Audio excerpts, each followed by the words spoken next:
Imagine having a mortgage that only gets more expensive even if you make your payments on time. It's happening to homeowners across Mexico. The country launched a massive housing program for the working poor in the early 2000s. Part of the plan relied on a type of subprime loan tied to inflation. Why is that a problem? Say you buy a house with a $250,000 loan in the US and pay a fixed 8% interest.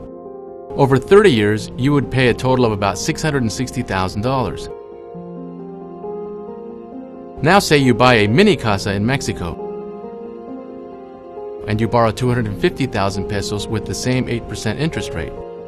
If your loan is tied to inflation, you could pay much more over 30 years.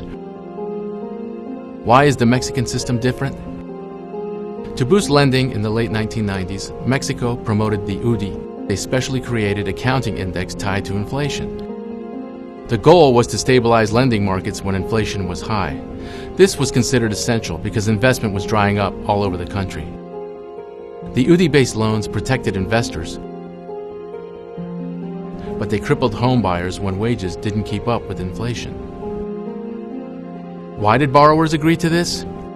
They were told that the loan rates were fixed, but there was some fine print.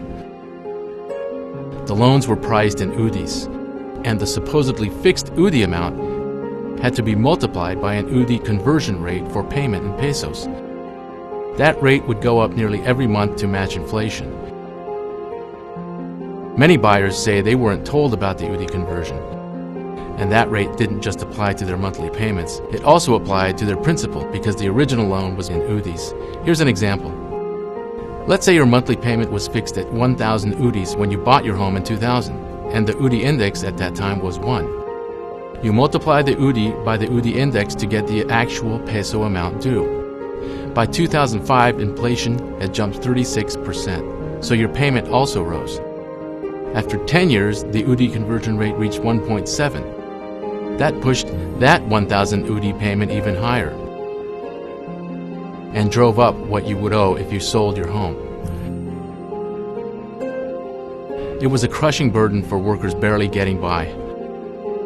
Hundreds of thousands of homeowners have faced foreclosure as a result. Others simply walked away from the UDI loans and from their homes.